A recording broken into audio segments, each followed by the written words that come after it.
So hello everyone, welcome in learning with basics. और हम लोग ट्रिग्नोमेट्री स्टार्ट कर चुके हैं। 3 लेक्चर अभी तक हम लोगों का हो चुका है ट्रिग्नोमेट्री के अंदर, जिसमें कि सबसे पहले लेक्चर में हम लोगों ने ट्रिग्नोमेट्री को बेसिक से स्टार्ट किया था। ट्रिग्नोमेट्रिक रेशियोज के बारे में जाना था हम लोगों ने। अपने दूसरे लेक्चर में हम लोग कवर किए थे कोसेंट रिलेशंस को, और अपने थर्ड लेक्चर में हम लोग कवर किए थे 3 इंपॉर्टेंट रिजल्ट, जो कि उन्हीं ट्रिग्नोमेट्रिक रेशियोज के हेल्प से हम लोगों ने डिड्यूस किया था। Sine square theta plus cos square theta equals to 1, cosec square theta minus cot square theta equals to 1 और sec square theta minus tan square theta equals to 1।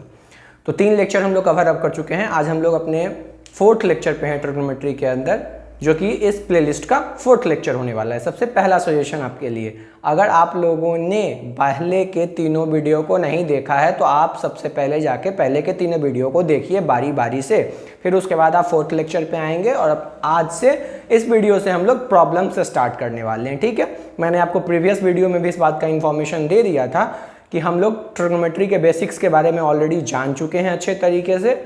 अब trigonometry के साथ जो प्रॉब्लम्स एलाइड है, angles के measurement के साथ जो प्रॉब्लम्स एलाइड है डे टू डे लाइफ में मैथमेटिक्स के अंदर, उन सारे प्रॉब्लम्स को हम लोग कवर अप करने वाले हैं अपकमिंग वीडियोज़ में। इस प्लेलिस्ट के, ट्रिग्नोमेट्री के प्लेलिस्ट के अपकमिंग वीडियोज़ में हम लोग प्रॉब्लम्स कवर अप करने वाले हैं। तो जो बेसिक इन्फॉर्मेशन देना था मुझे, सिखाना था मुझे, वो ऑलरेडी मैंने आपको सिखा दिया है।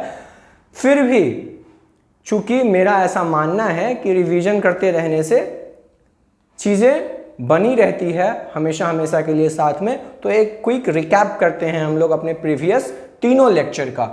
एक क्विक रिकैप टेबल मैंने बना के रखा है आप लोगों के लिए, जिसमें से कि लेक्चर 1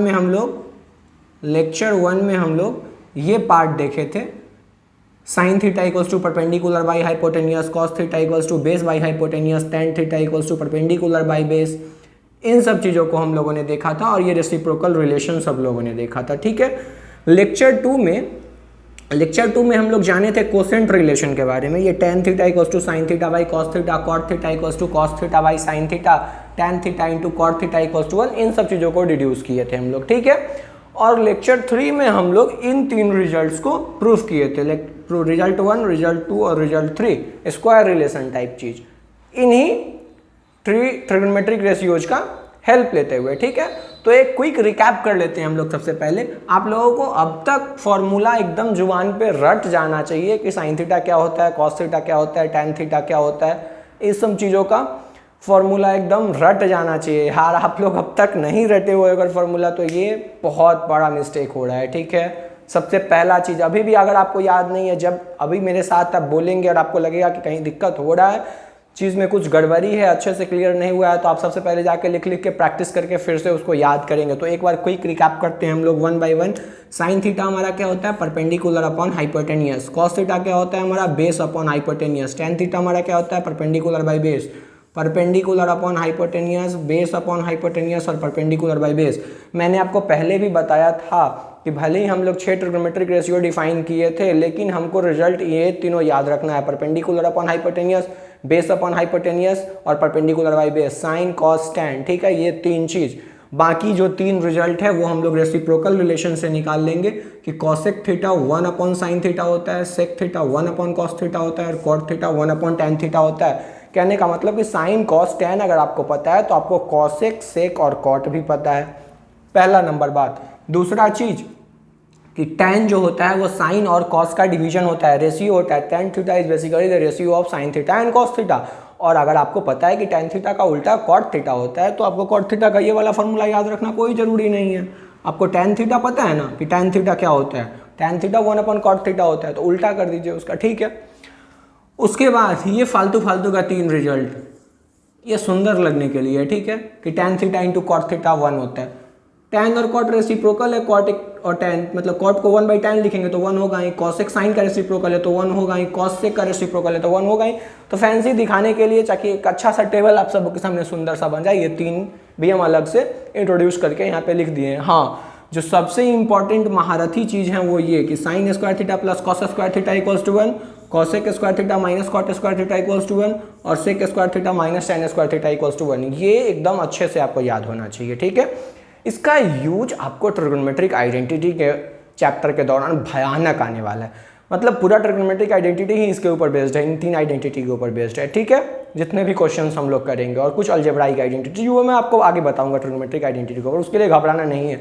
फिलहाल इसमें हम लोग 1-2 क्वेश्चंस ऐसा कवर करेंगे जहां पे आपको इसका यूज आ जाएगा, मैं आपको दिखाऊंगा। मैं कोशिश करूंगा कि मैं कुछ 1-2 क्वेश्चंस ऐसे करवाऊँ आपको जिसमें कि आपको इन 3 रिलेशंस में से किसी रिलेशंस का जरूरत पड़ जाए, ठीक है। तो इसलिए इसको तो याद रखना ही रखना है। और फिर से मैं दोहरा रहा हूँ इस बात को कि ये पूरा प्लेलिस्ट ट्रिग्नोमेट्रिक ट्री रेशियो के ऊपर बना है।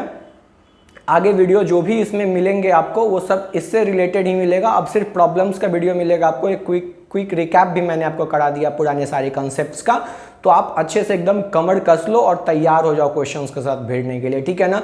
जितना मस्ती मजाक करना था वो हम लोग कर लिए थोड़ा बहुत इसके साथ साथ दौरान। अब हम लोग क्वेश्चंस के साथ मस्ती मजाक करते हुए क्वेश्चंस को सीखेंगे, ठीक है ना। तो अपने आप को गेट रेडी टू फाइट, ठीक है। क्वेश्चंस करने के लिए तैयार हो जाइए।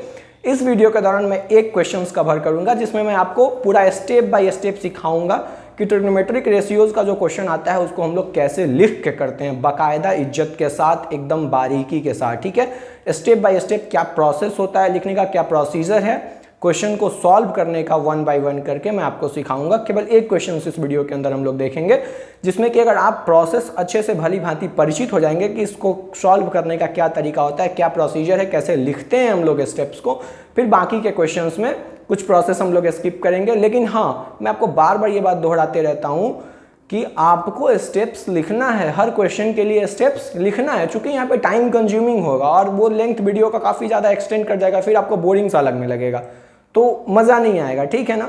तो चीज़ को हम पहले भी बार बार कहते हैं ना कि चीज़ को जितना ईजियर बना के रखें चीज़ उतना ज़्यादा आसान होता चला जाएगा आपके लिए। तो कॉम्प्लिकेटेड नहीं करना है। एक एग्जांपल हम लोग देखेंगे जिसमें आपको पूरे शिद्दत के साथ, पूरे बारीकी के साथ हर स्टेप को सिखाऊंगा कि कैसे कैसे 1 बाय 1 स्टेप करके हम लोग बढ़ते हैं। बाकी के एग्जाम्पल्स में जो ज़रूरत का स्टेप होगा वो मैं आपको कराऊंगा और फिर बता दूंगा कि ये मैंने यहाँ पे स्क्रिप्ट कर रहा हूँ क्योंकि ये लिखने से मेरा यहाँ पे कुछ नहीं होने वाला है, हाँ, लेकिन आपको अपने कॉपी में लिख के बनाना है, ठीक है।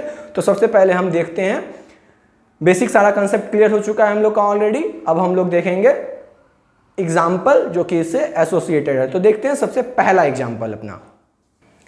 हाँ, तो सबसे पहले हम लोग एग्जाम्पल देखते हैं। तो एग्जाम्पल आपके सामने लिखा हुआ है कि if sine A equals to 8/17, अगर साइन ए का वैल्यू 8/17 है तो आपको बाकी सारा ट्रिग्नोमेट्रिक रेशियोज फाइंड करना है एंगल ए के रेस्पेक्ट में। अब पहला नंबर बात कि घबराना नहीं है यहाँ के ए से। मैंने आपको पहले भी बताया था कि ट्रिग्नोमेट्री के दौरान जो फॉर्मूला वगैरह जहाँ पे इस्तेमाल होता है सब में थीटा लिखते हैं हम लोग एंगल को, ठीक है। लेकिन मैंने आपको उस समय ये बता दिया था उस वीडियो के दौरान ही जब मैं आपको समझा रहा था कि हम लोग एंगल को कुछ भी नाम दे सकते हैं, ठीक है। तो ये साइन ए इक्वल्स टू 8/17 है। जब भी इस तरीके का चीज़ आपको साइन का वैल्यू दे दिया हो, पहले जस्ट लेट सपोज कि यहाँ पे आपका जो वैल्यू है वो साइन का दिया हुआ है, ए के एंगल ए के रिस्पेक्ट में साइन का वैल्यू 8/17 दिया हुआ है, ठीक है। ये कॉस का भी हो सकता है, सेक का भी हो सकता है, टैन का भी हो सकता है, किसी भी ट्रिग्नोमेट्रिक रेशियोज का सपोज कीजिए, आपको वैल्यू दे देना है। चीज़ समझते जाना है। मैंने आपको पहले बताया कि एक एक स्टेप करके मैं इस क्वेश्चन में आपको समझाऊंगा, ठीक है। चीज़ को पकड़ना है कि यहाँ पे साइन ए का वैल्यू एंगल ए के लिए जो साइन का वैल्यू है वो 8/17 है, ठीक है। और ये एक रेशियो होता है तो मतलब ये सिंपलेस्ट टर्म है, ठीक है। ये बात भी ध्यान रखना है। उसका क्या यूज है वो भी मैं आपको भी बताता हूँ आगे। ध्यान धैर्य रख के सुनते जाइए एक एक बात को गौर से, ठीक है। तो साइन ए का वैल्यू दिया हुआ है। अब पर आपको पता है कि हम लोग जो कुछ भी बात कर रहे हैं वो राइट एंगल ट्रायंगल में बात कर रहे हैं। तो सबसे पहले अगर एक एंगल ए का साइन 8/17 है तो पहला काम जो हमको करना है ऐसे क्वेश्चंस में वो एक ट्रायंगल ड्रॉ कर लेना है सब, ठीक है। और ट्रायंगल का नाम दे दिए ए, बी और सी, ठीक है। किसी तरीके से किसी ऑर्डर में नाम दे सकते हो आप ए बी सी ऐसे। लेकिन हाँ, चूंकि इस बी को मैंने 90 बनाया है तो या तो ए इसको बोलूँगा या ए इसको बोलूँगा, ठीक है। तो ये हमारा एंगल ए है। अब तो आपको शायद थोड़ा सा चीज़ क्लियर हो गया कि एंगल ए, इसका साइन आपको पता है, कितना वैल्यू है 8/17, और आपको सारा ट्रिग्नोमेट्रिक रेशियोज बताना है। यही इसको अगर थीटा नाम दे दिए होते तो हम लोग इस ए को एंगल ए ना बोल के साइन थीटा बोलते और बोलते थे कि साइन थीटा 8/17 है, लेकिन हम लोग इसका नाम ही एंगल ए ही रहने दिए हैं, ठीक है। अब सॉल्यूशंस हम लोग कैसे करेंगे उसमें हम लोग सबसे पहले लिखेंगे कि let us draw a triangle ABC. Let us draw a triangle ABC in which angle B equals to 90 degree. ठीक है, हम लोग एक ट्रायंगल ड्रॉ करेंगे ABC। ये ABC मैंने नाम दिया, B और C मैंने अपने हिसाब से नाम दिया है क्योंकि A मेरे पास था तो ABC हम लोग नाम दे दिए। आप APQ भी नाम दीजिए, कुछ भी, लेकिन आपको भी पता है चीज़ थोड़ा ऑर्डर में ही रहे, सिमेट्रिकल चीज़ रहे तो अच्छा लगता है देखने सुनने में। ठीक है, तो एंगल B 90 डिग्री, हम लोग एक ट्रायंगल ड्रॉ कर लिए, पहला नंबर चीज़ ये हो गया। उसके बाद अब हम लिखेंगे कि वी हैव गिवन, उसके बाद हम लोग लिखेंगे given sine A equals to 8/17। ठीक है, कि साइन A जो है वो 8/17 है, करेक्ट। और साइन A का वैल्यू क्या होता है? साइन A का वैल्यू होता है परपेंडिकुलर अपॉन हाइपोटेन्यूस। अब देखिए आप यहाँ पे चीज़ इस्तेमाल में आने लगा ना फॉर्मूला सब, कि साइन A क्या होता है? Perpendicular by hypotenuse.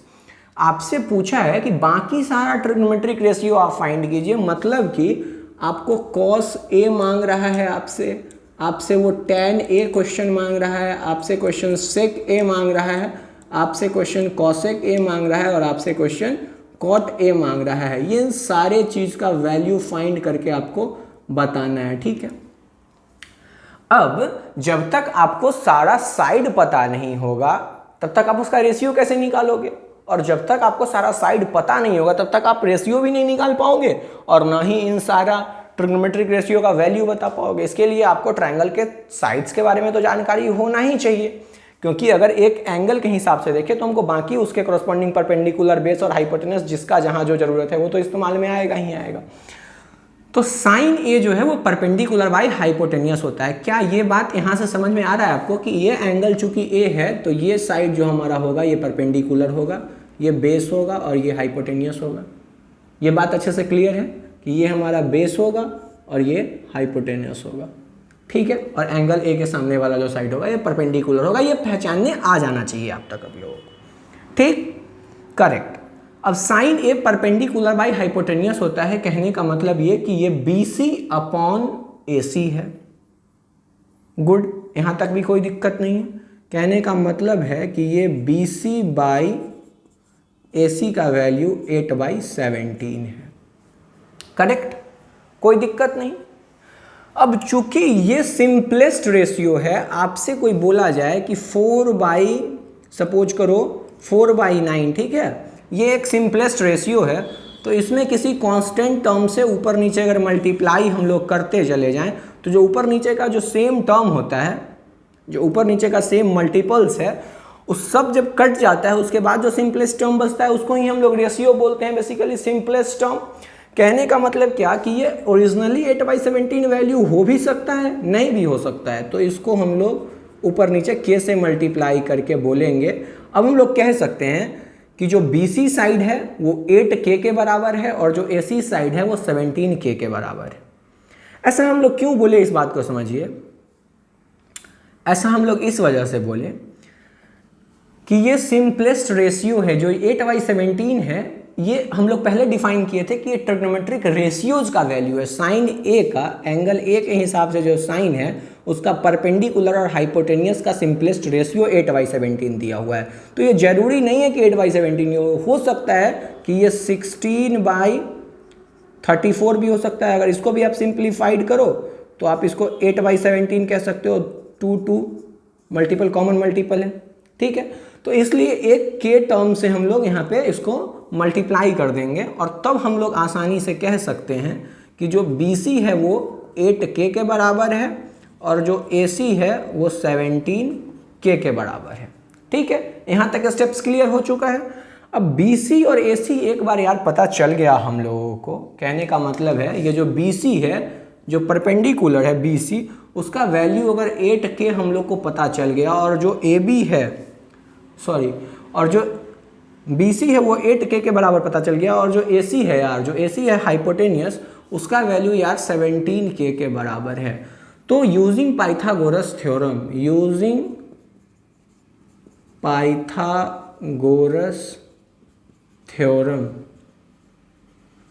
ये सब लिखना पड़ेगा आपको, ठीक है। यहाँ से हम लोग ऐसे करके स्टार्ट करते जाएंगे, ये हम लोग फाइंड कर लेंगे, फिर हम लोग फिगर में इसको दिखाएंगे ऐसे, और तब हम लोग कहेंगे कि using Pythagoras theorem, Pythagoras theorem का यूज करके हमको ये पता है कि इन ट्रायंगल ABC, इस ABC ट्रायंगल में पाइथागोरस थ्योरम का यूज करके हम लोग कह सकते हैं कि जो AC का स्क्वायर होगा वो AB के स्क्वायर प्लस BC के स्क्वायर का सम होगा, पाइथागोरस थ्योरम कहता है। और AC हमारा यहाँ पे क्या है 17K, अब वैल्यू पुट करते जाइए, 17K का स्क्वायर इक्वल्स टू AB का स्क्वायर प्लस जो BC है हमारा वो 8K के बराबर है, वो 8K का स्क्वायर। अगर आप AB स्क्वायर को इस साइड रहने दें और इसको LHS में शिफ्ट करें तो हम लोग कह सकते हैं कि 17K का स्क्वायर माइनस 8K का स्क्वायर इक्वल्स टू AB का स्क्वायर। चीज़ क्लियर है?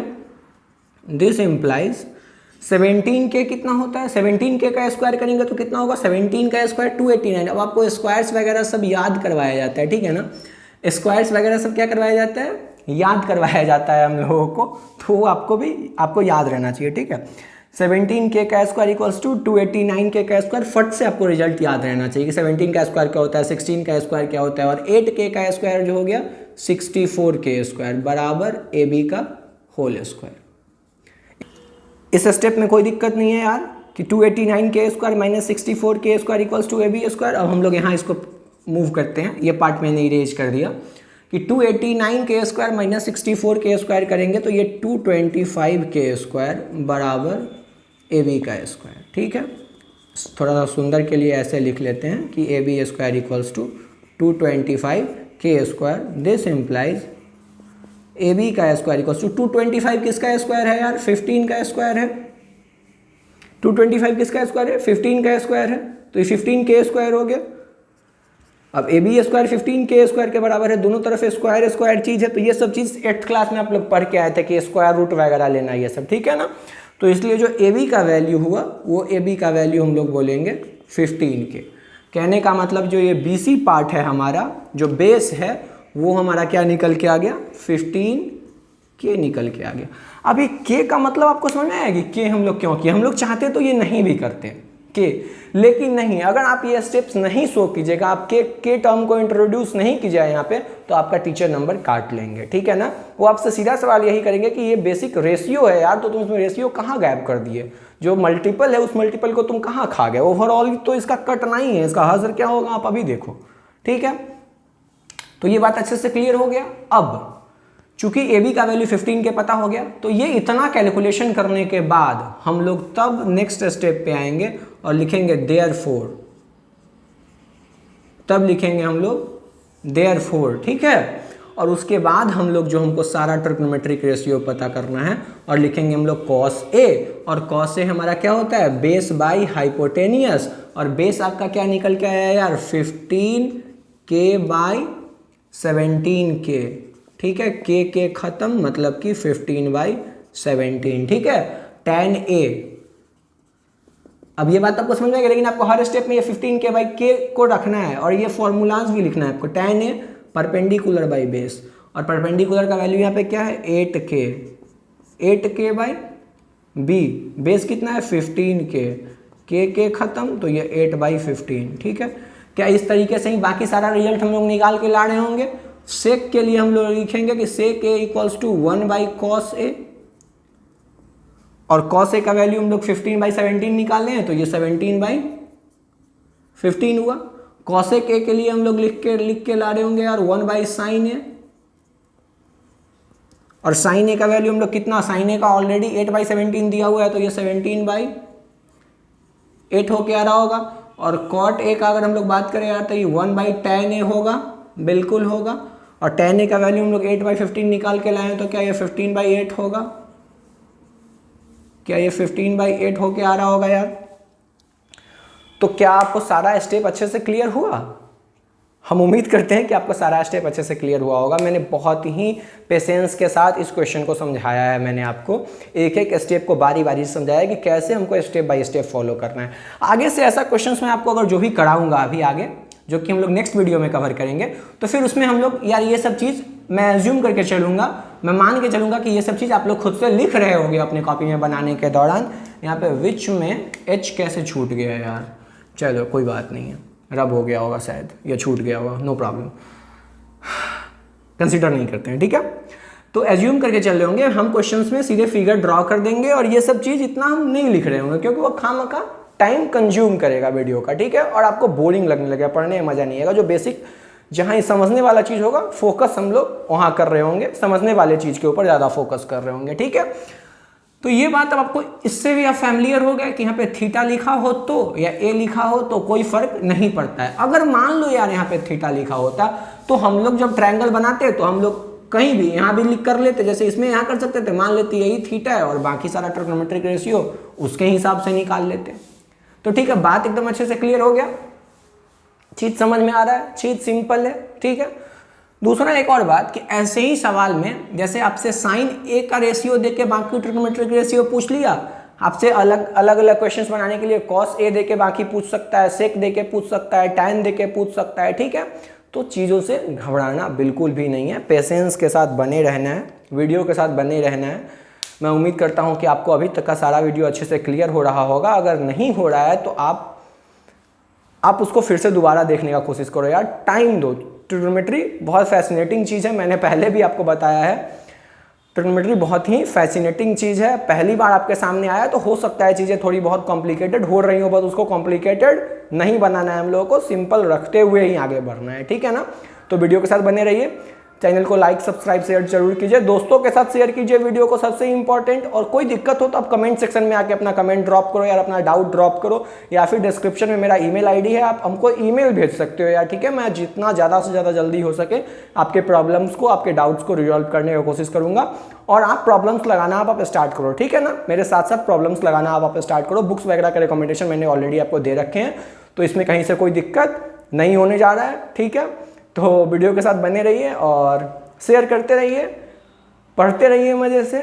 बिल्कुल होपलेस नहीं होना है, एकदम ज़बरदस्त एनर्जी के साथ एकदम बने रहना है और ट्रिग्नोमेट्री को एकदम फोड़ देना है, ठीक है ना। क्या करना है, एकदम ट्रिग्नोमेट्री को फोड़ देना है, बिंदास पढ़ना है, एकदम बेझिझक होकर पढ़ना है, ठीक है। ऑल द बेस्ट, बने रहिए चैनल के साथ, पढ़ते रहिए, बढ़ते रहिए। See you in the next one, thank you.